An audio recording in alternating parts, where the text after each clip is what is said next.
friends, kembali lagi dengan saya Fitri. Kali ini kita kedatangan tamu yang spesial banget nih dari Sanggar Merah Merdeka, yaitu Pak Mahrawi. Ya, Pak Mahrawi. Panggilnya apa nih, Pak apa Mas? Bebas ini. Panggilnya Mas aja ya. Iya.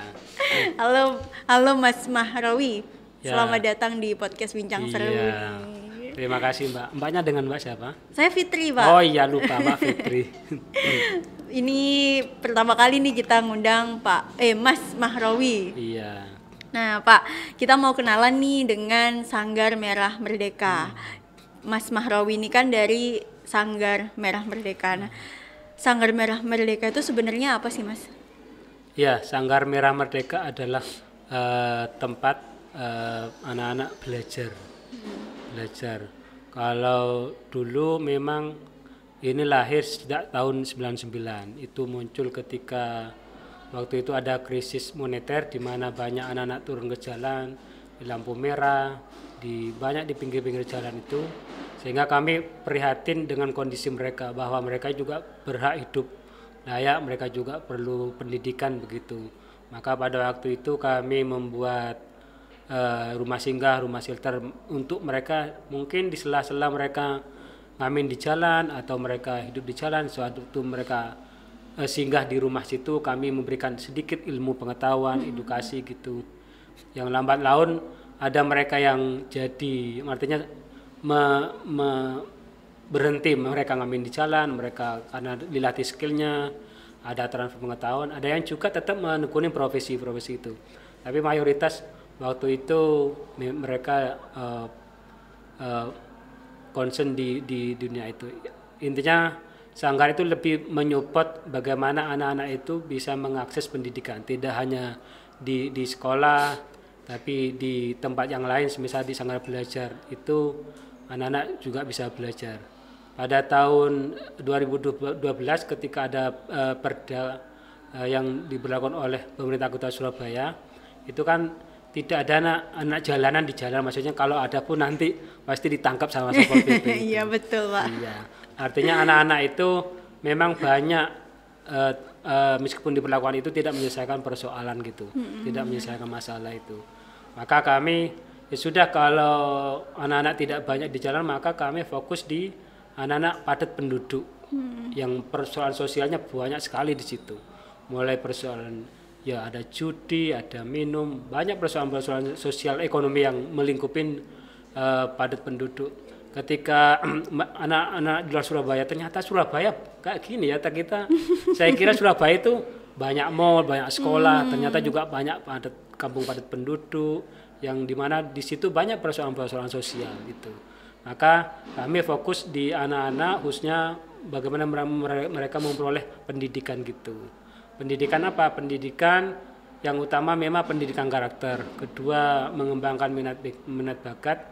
Yang ketiga adalah memberikan sedikit pengetahuan umum gitu. Kalau materi sekolah itu ya kami hanya menjadi jembatan. Sanggar itu tidak menggantikan peran sekolah, tidak menggantikan peran orang tua, tapi Sanggar ada untuk mendukung itu, mendukung sekolah, mendukung orang tua, sehingga Sanggar lebih pada menyupport ya anak-anak memperoleh, ada waktu untuk belajar, ada tempat untuk berbagi, ada tempat untuk meningkatkan pengetahuannya gitu. Maka yaitu intinya Sanggar itu tempat untuk anak-anak belajar, bergawi dan mengembangkan minat bakat dan pengetahuan-pengetahuan itu. Oke, luar biasa sekali ya Mas. Jadi latar belakang dari berdirinya Sanggar ini awalnya adalah karena banyaknya anak-anak jalanan di luar sana yang dimana mereka juga memiliki hak untuk berkembang, memiliki hak untuk mendapatkan pendidikan dan lain sebagainya. Tapi karena adanya perda itu tadi, akhirnya fokus dari Sanggar Merah Merdeka itu ke anak-anak pinggiran ya Mas ya. Iya. Jadi anak-anak pinggiran dididik, diberikan edukasi terkait tentang pendidikan di luar sekolah, terus mengembangkan kreativitasnya, seperti itu ya Mas ya? Iya, ya benar. Kalau pada tahap awal kami itu lebih banyak pendampingan belajar, semacam kayak PR gitu. PR ya main, tapi pada tahap selanjutnya bahwa itu tidak menyelesaikan masalah, malah ya anak-anak malas belajar. Kedua, malah interaksi orang tua juga berkurang begitu. Ketika karena banyak relawan itu, kalau mengerjakan PR kan harus banyak relawannya karena anaknya banyak. Karena semua materi gitu harus punya spesifik. Pada akhirnya kami membatasi materi itu, hanya ada beberapa materi yang kami berikan dan itu sifatnya umum, ada bahasa Inggris, ada komputer, ada matematika gitu. Di luar itu kami melatih mereka soft skill-nya. Soft skill apa ya? Kepercayaan dirinya, melatih kolaborasi, melatih mereka berbagi gitu. Mereka dilatih kepercayaan diri untuk ngajar adik-adiknya. Mereka yang dulu didampingin kami waktu SD, sekarang yang SMP itu mendamping adik-adiknya. Mendamping adik-adiknya itu warga atau anak-anak yang di situ atau kakak-kakaknya atau mas-masnya yang tinggal di kampung situ. Kedua, awalnya mereka itu dari banyak kelompok, meskipun SD-nya itu satu kelompok, ketika SMP mereka karena beda sekolah atau ada persoalan yang lain, akhirnya kan gap. Ada kelompok-kelompok. Ketika ada sanggar, ya mereka menjadi menyatu lagi, menjadi berkolaborasi, bahwa hidup nanti kalau ingin berkembang, ingin maju, maka harus ada kolaborasi, entah di dunia kerja atau dimanapun. Maka yang pertama harus tingkatkan kepercayaan diri. Kalau percaya dirinya tumbuh, keberanian muncul, mau belajar apapun gampang, mau ketemu siapapun gampang gitu, karena sudah percaya diri. Kalau ada apa-apa tinggal nanya. Kedua, bisa berkolaborasi dengan siapa saja, khususnya dengan anak-anak baru. Ketika ada orang baru mesti sangat disambut dengan baik anak-anak sanggar itu. Apapun agamanya, apapun latar belakangnya, mereka akan menyambut dengan baik. Yang ketiga adalah melatih kepedulian itu. Dengan cara apa? Dengan cara mereka ya mendidik adik-adiknya, mengajari adik-adiknya supaya nanti anak-anak ini menjadi generasi yang tumbuh dengan baik, yang tidak hanya pintar tapi peduli pada lingkungannya, pada alam sekitarnya, pada saudara-saudara yang ada di tinggal situ. Maka sanggar situ lebih banyak menggerakkan sebenarnya, menggerakkan siapa saja, baik itu relawan di luar kampung situ atau donatur atau siapa saja yang ingin berkontribusi untuk mengembangkan kampung yang notabene banyak persoalan-persoalan sosial situ. Yang mana hari ini kami ada di 2 tempat, ada di Tales Wonokromo, khususnya di Kelurahan Jage RW 10 situ.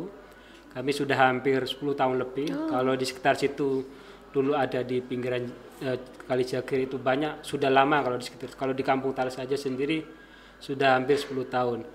Yang baru ada di Lebo Agung di Kelurahan Gading di Kecamatan Tambak Sari. Kampung situ itu kampung sangat padat penduduk. Kalau kita skupnya luas gitu, dari skup Kecamatan Tambak Sari, Kecamatan Kelurahan Gading adalah kampung terpadat.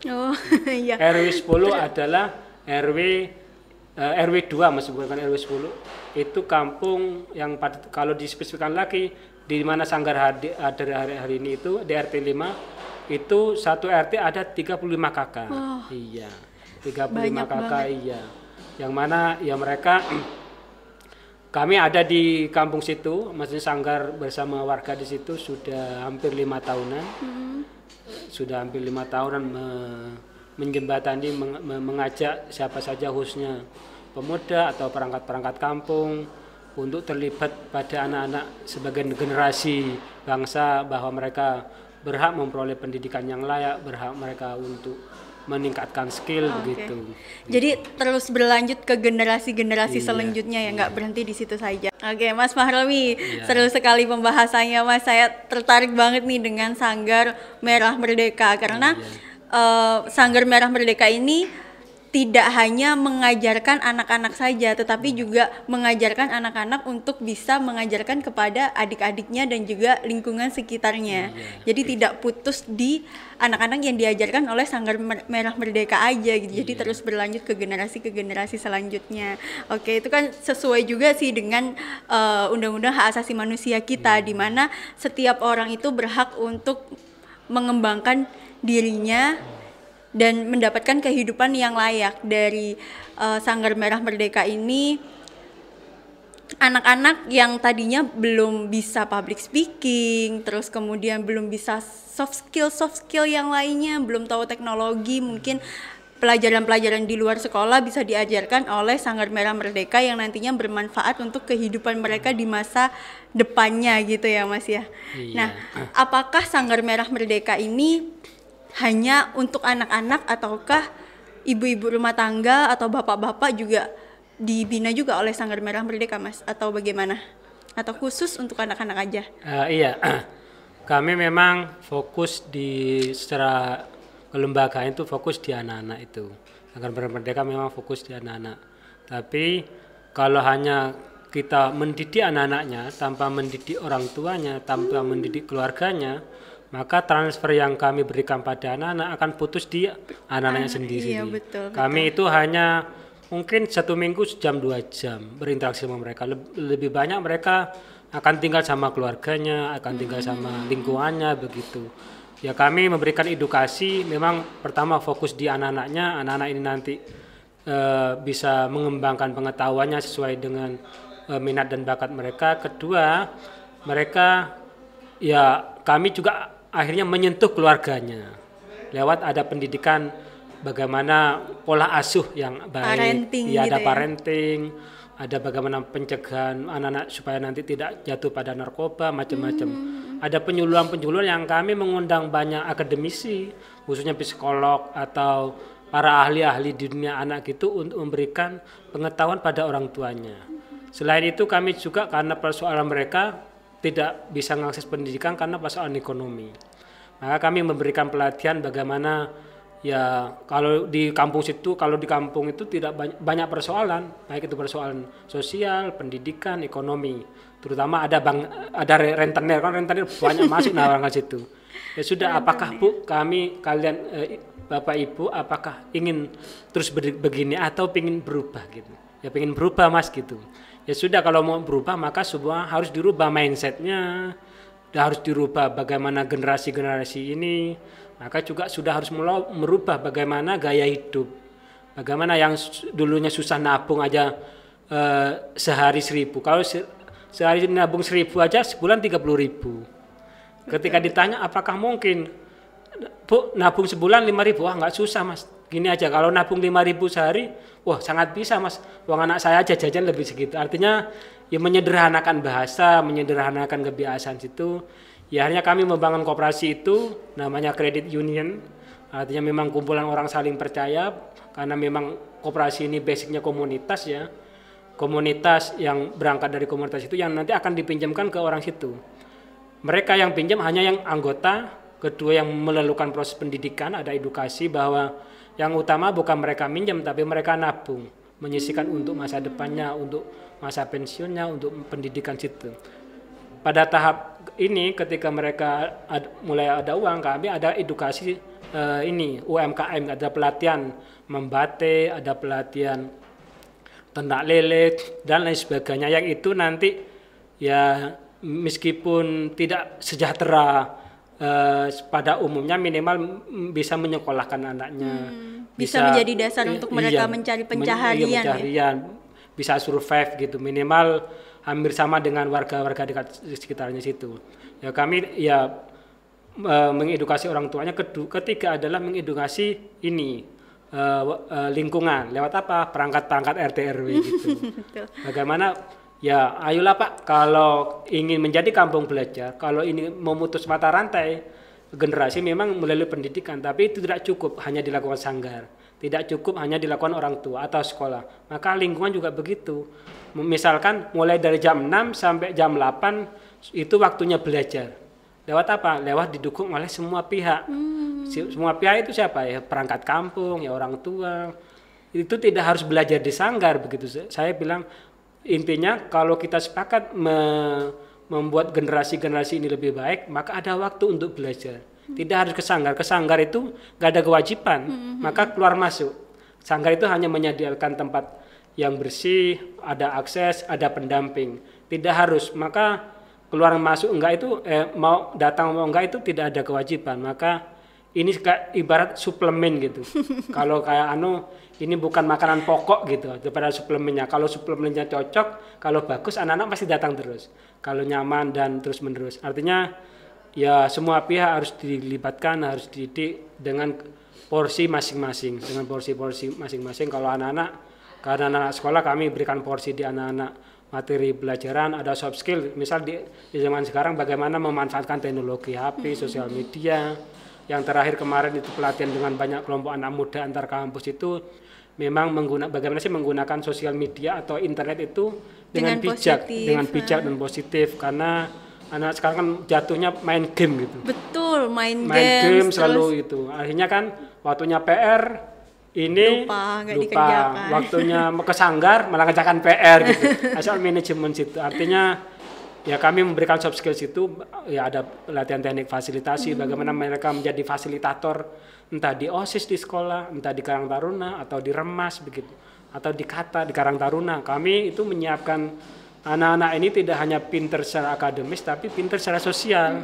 Maka dilatih ada kepedulian, kepercayaan dirinya, ada kolaborasi. Kalau bisa aktif ya Mas ya dalam kegiatan-kegiatan. Maka kami yang pokok memang materinya ada 3, tapi di luar itu sesuai dengan kebutuhan zaman atau kebutuhan anak-anak. Misal anak-anak mau belajar gitar, mau musik, kami menyediakan juga sesuai kebutuhan anak. Oh mau pinter jadi MC begitu. Kemarin kan hari terakhir itu ada pentas seni, itu semua disiapkan oleh remaja situ. Yang ngelatih ya mereka, yang menjadi panitia mereka begitu. Disiapkan sendiri semuanya. Iya, disiapkan sendiri. Mungkin sanggar hanya 10% lah, karena mereka baru soal finishing merangkai acara-acara itu. Keren sekali ya Mas, berarti semua pihak tuh turut berperan ya di Sanggar Merah Merdeka ini, termasuk juga selain melibatkan orang tua juga melibatkan RT RW. Berarti kan lingkungan kampung itu sendiri juga harus berperan, bahwa kita harus menciptakan lingkungan yang positif terhadap anak-anak nih, seperti itu ya Mas. Benar. Kayak kami khususnya kayak di Lebak situ itu kan fokus pada penghijauan dan kebersihan. Maka kami mengajak anak-anak itu pengolahan sampah dan organik atau tidak organik. Kedua, membuang sampah pada tempatnya gitu. Kedua, ada penghijauan di kampung situ yang dulunya memang tidak ada banyak tanaman. Kami mengajak mereka aktif. Kami menyediakan memang beberapa, tapi lebih menyiapkan bibitnya, karena akan tumbuh terus-menerus, bibit itu akan disebar. Ya kalau itu hanya dilakukan oleh anak-anak atau sanggar itu nggak cukup, ketika nanti tidak diajarkan di rumah gitu, atau nanti ketika di kampung mereka buang sampah sembarang nggak ditegur, itu kan jadi percuma. Kebiasaan nantinya ya. Makanya itu harus ada gerakan yang bersama. Misal kayak di Tales itu kami sudah bikin bank sampah sekarang. Ada bank sampah yang sudah didaftarkan situ, yang sudah. Ya karena pandemi kemarin ada beberapa yang memang harus diperbaiki soal manajemennya, kami sudah daftar di Bank Induk Sampah Surabaya situ. Yang intinya bahwa banyak persoalan-persoalan itu harus dilembagakan, disistemkan, maksudnya ya harus ada yang ngurus gitu, ada yang ngatur gitu. Mas Mahrawi, terkait tentang teknologi yang berkembang pesat saat ini, lalu kemudian pergaulan anak-anak yang semakin bebas saat ini dengan adanya teknologi, pernah nggak sih Mas anak-anak yang dibina oleh Sanggar Merah Merdeka itu mendapati kasus-kasus hukum? Mungkin dari mereka melihat handphone, mereka ada yang terlibat narkoba, atau mereka ada yang terlibat tentang pelecehan seksual atau kasus hukum yang lainnya. Apakah di Sanggar Merah Merdeka anak-anak itu pernah menghadapi hal-hal seperti itu? Sementara ini belum ada laporan intinya ke kami. Iya. Mungkin kalau di luar pantauan kami mungkin ada ya. Tapi sepengetahuan kami memang tidak ada ke sana. Cuman kami mengajarkan mereka supaya nanti bagaimana tidak menggunakan sosial media. Ada cyberbullying misal begitu. Penggunaan HP, ya, komentar seenaknya gitu yang nanti menjatuhkan temannya atau orang lain, atau malah mereka diserang balik gitu kan. Itu menjadi rawan bagi anak-anak di zaman sekarang itu. Apalagi sekarang sangat mudah mereka terkoneksi dengan dunia manapun, dengan siapapun lewat teknologi itu. Kalau mereka tanpa pengawasan baik dari sekolah, baik dari keluarga, baik itu dari sanggar, maka hal-hal ini akan timbul nanti di kemudian hari, soal bagaimana nanti pada jatuh ke narkoba atau hal-hal yang negatif yang pada anak-anak itu. Sementara masih belum ada sih. Sampai dengan saat ini masih Iya, belum ada ya, belum Mas? ada. Jadi Sanggar Merah Merdeka ini keren banget karena berusaha untuk menegakkan hak asasi manusia dengan menghormati, terus kemudian melindungi dan memberikan fasilitas kepada anak-anak pinggiran beserta keluarganya juga ya, Mas ya. Oke, Mas. Seru sekali perbincangan kali ini. Mungkin ada pesan-pesan nggak sih, Mas, untuk podcast, untuk viewer, untuk teman-teman Lovefriends yang nonton podcast kita hari ini? Mungkin Mas Safrawi punya pesan-pesan nih buat mereka yang nonton gitu. Iya, kami mengajak anak-anak muda itu bergerak pada khususnya di pendidikan, khususnya di anak-anak generasi ini. Tidak hanya bergerak di sanggar, tapi di lingkungan terdekat mereka begitu, bahwa generasi kita itu juga harus diselamatkan lewat apa? Lewat pendidikan. Kuncinya di pendidikan. Kedua, dikuatkan skill mereka atau pengetahuan pendidikan karakter di situ. Yang kedua, ya kami mengajak juga semua stakeholders, tidak hanya mereka yang pemuda atau remaja begitu, tapi pemerintah baik itu tingkat kelurahan, tingkat kota begitu, untuk ya memperhatikan warganya, khususnya mereka yang mengalami, meskipun sekarang sekolah gratis ya, tapi mungkin ada skill-skill yang perlu ditingkatkan atau perlu dikunjungi langsung supaya lebih dekat. Sekarang kalau katanya Pak Erik itu ya sekarang tingkat pelayanan itu mendekat pada kelurahan gitu, ada kecamatan, mungkin pelayanan pada anak-anak juga mungkin lebih didekatkan. Bagaimana relawan-relawan atau misal sekarang memang ada petugas yang ditaruh di perpustakaan di Balai, tapi itu hanya sekedar nongkrong juga saya, maksudnya tidak banyak berperan aktif di situ. Intinya mungkin bisa ya lebih banyak digerakkan tenaga-tenaga ini untuk terjun di kampung padat penduduk itu. Di luar itu ya mungkin anak-anak yang notabene kesusahan mengakses, mungkin mengakselerasikan, mengaktualisasikan dirinya, mungkin bisa diajak untuk aktualisasi di tempat manapun yang mungkin bisa diundang oleh Pemkot atau tingkat kecamatan atau oleh kelurahan. Artinya mereka butuh apresiasi, baik itu tidak hanya oleh lingkungan terdekat tapi oleh pemerintah terdekat, karena mereka yang diamanatkan oleh negara untuk bagaimana memperhatikan warganya, khususnya anak-anak itu. Ya harapannya sih di manapun kelurahan situ atau pemerintah ya harus fokus juga diperhatikan, khususnya di pendidikan lebih lanjut, khususnya di pendidikan karakter itu. Jadi pesan dari Mas Mahrawi adalah kita harus bekerja sama ya, sama-sama untuk mencerdaskan anak-anak, bahkan mencerdaskan kehidupan bangsa lah, seperti itu ya. Jadi menerapkan penegakan hak asasi manusia itu sendiri dengan apa yang kita lakukan gitu ya, Mas ya. Jadi tidak hanya cuek dengan lingkungan sekitar, tapi kita juga harus peduli dengan lingkungan sekitar itu sendiri dengan memberikan edukasi kepada masyarakat tentang hal-hal baik yang perlu dilakukan, seperti itu ya. Iya, benar. Kami di kampung padat penduduk itu kan ibarat sekarang mau ngasih air layak itu kan susah, khususnya padat, soal PDAM. Misalnya di Lebak kampung itu hanya berapa yang bisa ada PDAM gitu. Artinya sumber air dari sumur situ, yang itu dekat kot, dekat banyak hal gitu. Itunya itu tidak layak. Yang karena mau nyambung PDAM itu kan harus ada tempat penampungan air. Susah kalau yang padat-padat penduduk itu. Ya harapannya sih kalau kemarin ada seruan Surabaya bergerak, kami itu sudah bergerak di anak-anak itu. Sudah rutin buang sampah, mengajarin adik-adik anak-anak itu tidak buang sampah sembarang, ada kerja bakti rutin gitu. Ya sebulan sekali, kalau mau seminggu sekali nanti agak kesusahan karena mereka ada waktu belajar, ada waktu bermain begitu. Itu rutin di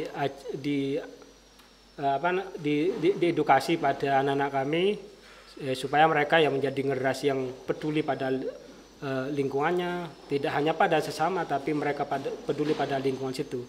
Ya dengan gotong royongnya semua pihak, dengan adanya kolaborasi semua pihak, maka persoalan-persoalan yang timbul, persoalan sosial, persoalan pendidikan, persoalan ekonomi begitu menjadi mudah kita atasin bersama. Gitu. Iya. Terima kasih Mas Safrawi atas sharingnya pada hari ini terkait tentang Sanggar Merah Merdeka. Luar biasa sekali Sanggar Merah Merdeka ini memberdayakan anak-anak jalanan awalnya, lalu kemudian bergeser ke anak-anak pinggiran dan juga keluarga pinggiran untuk kemajuan bangsa kita sendiri. Mulia banget gitu Sanggar Merah Merdeka ini. Terima kasih banyak sudah hadir di podcast Bincang Seru Law Friends. Terima kasih sudah nonton podcast kita hari ini dengan Sanggar Merah Merdeka, Mas Mahrawi. Yuk kita sama-sama kerjasama untuk peduli dengan lingkungan sekitar, peduli dengan anak-anak yang saat ini butuh edukasi-edukasi terkait tentang sosial, teknologi yang saat ini sudah mulai berkembang sangat cepat dan kita harus meminimalisir dampak-dampak negatifnya. Oke, terima kasih Mas Mahrawi. Iya, terima kasih juga Mbak Fitri. Oke.